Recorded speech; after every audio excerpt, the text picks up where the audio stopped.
In RotaCloud, you can allow your employees to swap their shifts with one another and request to drop their shifts. To enable these options, click the cog icon in the top right of your screen to access your settings. Next, scroll down to the Shift Drop Requests and Shift Swaps sections. Here, you can choose if you'd like to enable them, the minimum notice period, and the shift swaps if they require approval. Once set up, your employees can begin making shift swap and drop requests.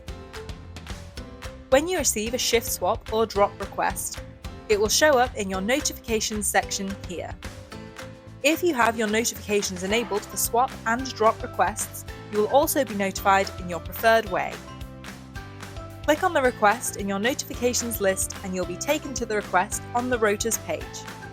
This will show you the details of the shift or shifts and give you the option to approve or deny.